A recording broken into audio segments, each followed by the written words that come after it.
Hi, I'm Warren. Welcome back to this Introduction to SQL course. In this video, we're going to start looking at the select statement. So we've created our sales database, we've created our tables, and we have put some data in the tables. So now we're going to get to the core of this course, is how do we query the data in these tables. Most cases, as a BI consultant or a data analyst, the company that you're working for or consulting to will have a database with data. So you're not really going to have to create tables or insert any kind of data. What you would need to do is be able to extract data to be able to create, dashboards or reports, or maybe just a SQL query to pull specific data out. So the most focus or the biggest focus of this course will be to look at the querying of the data. We will get into the actual building of databases, data warehouses, tables, etc. in future videos. This is more based on the querying. So first thing we need to do is make sure that we're on our sales DB, because if this is on master and you want to write a query looking at this database, it's not going to understand and it'll come back with an error. So we need to make sure that we always choose the database that we're working on. So we're on sales DB. All right, select is the main statement that you're going to use whenever you use SQL. Basically what select does is it goes and pulls whatever data you're asking. So that's how we basically ask SQL to do something for us. We go select and then we give it the rest of the information. So select can even be done or even be used to do simple arithmetic. So you can say select 1 plus 2. Let's get into the habit of highlighting whatever I want to execute, and it gives you 3.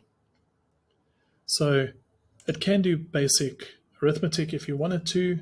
It can also do things like order of using brackets and multiplication, etc. So just bear in mind that the whole BODMAS, whatever system you use, is applied. So if you go and you use select, it will apply the brackets first and then multiply. If you take the brackets out, you'll get a different answer. So just bear in mind that the order of the aggregations does matter. But basically, you're not going to use this as a calculator. You're going to want to be able to query the data. So let's go and take a look. So if we want to pull data from a table, like we've done before, we just right-clicked and we said select the top 1,000. It returned this query here. So let's go take a look at it. It's saying select. So we're asking for something. We're asking for the top 1,000. And the reason it does this by default, if you have 10 million records in your table, you don't want it to return 10 million. So it'll always just take the top 1,000 just to not strain the system too much. And then it gives you a list of all the columns that are in that table. So here you can see customer ID, first name, last name. It gives you all the columns. And it says from, and then it gives you the table. So we want to get the top 1,000 records, which are these columns here, from this table. And that's what it gives you at the bottom here. So often, you're not going to want to just right-click. You're going to want to actually write your own query to pull data. So that's what we're going to do here. So we want to go select, and we know that we need to say, what do we want to select from? From. The best practice is to keep these in capitals. So say we want to go from the product table. And when you start typing, most times it will actually use IntelliSense to find the table that you're looking for. What I'm going to do here, I'm just going to put in an asterisk. From, there we go, product. Don't see what table do we have, DBO product. Let's just go here, DBO. This DBO in front is what's called a schema. Don't have to worry too much about that, other than knowing that sometimes you need to put it in front to be able to recognize it. So if we go and we execute that, even though it's underlining it in red, saying invalid object name, it's still returning the product table. Now what did I do here? I didn't go through, here you can see on this query, they refer to the database dot schema. This is the default schema. So what a schema is, it's a logical grouping of tables. So you can have DBO customer. Let me show you on this automotive DB. Here I've got the DBO. This is the default that SQL does. But then I've got some staging tables. I want these to be separate from these. So I've got a schema called staging, and then there's the default schema. So if you just create a table, it'll default to DBO, database object, and then dot, and then the table. So to do this correctly, we could have done that, but I just took a bit of a shortcut. But here you can see, here it went and listed the columns. Here we've just put in an asterisk. Now what that is a wildcard. Basically that stands for all. We're going, bring me everything from the product table. So that's what this little asterisk is. It's not best practice to use this, but if you are just querying tables quickly, it makes sense to use it because you're not going to type out 5 columns. That'll take a bit of time. But in best practice, when you know what you want to get, you actually want to type out the columns. So if you had 20 columns going across here and you're only going to look at 2, it doesn't make sense to return all 20. Rather just name the 2 that you want to put like they've done here. Okay, so select star, that is just a wildcard. If I had to, for instance, take a query like this one here, just for speed, I'm going to paste it in. Here we're going to say I want to select the product name and the unit price from the product table. And we execute that. Now it's only returning 2 columns, not all of them. If we put in the wildcard, it returns all. So we can go and we can practice our commenting out. We can put these 2 there and we can put 2 there. And now we can put in a wildcard. And if we run that, it brings all the columns. If we want to have specific columns, we can either highlight these 2. We can go to our little block here and undo the commenting out, and then we can execute it. If you highlight only 2 fields, SQL will only run the highlighted code. It doesn't understand what I'm saying. I'm just saying product name and unit price. That's why I got an error here. You either need to click off it, and it'll execute everything, or highlight the query you want to run. So that is what the wildcard versus naming the individual columns does. Now what we can do, we can even go and we can put in something called an alias. So we might have a bit more of an involved scenario. So here, your boss might come to you and say, I want to know product, but I want to know the stock value of all the products. So let's see what that returns. Here we've got product A and we have the stock value.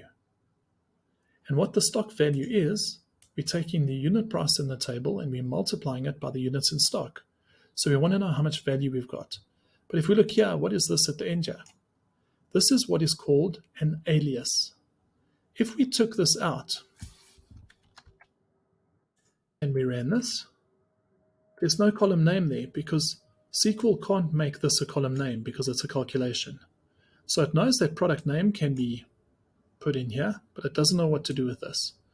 So alias is basically telling SQL, I want you to rename what I'm doing here as this. And because it's text, you want to put it in the inverted commas. And if there's a space, you need to do the inverted commas. So we're saying select product name, go and multiply unit price by units in stock, and name it as stock value from the product table. Now when we run that, you can see we have stock value. Your boss might say, I don't like the look of this product name. That's what it's named in the table. That's the default name. I want it to be product. So again, we separate each column by a comma. Just before that comma, we can go as product. If we run that now, we get product and stock value. So that looks quite neat. So that's what an alias is. An alias gives you the ability to rename any column. And just a short comment, it's best practice to have each column on a different line, just to make it look neat. There are tools you can use to format your coding.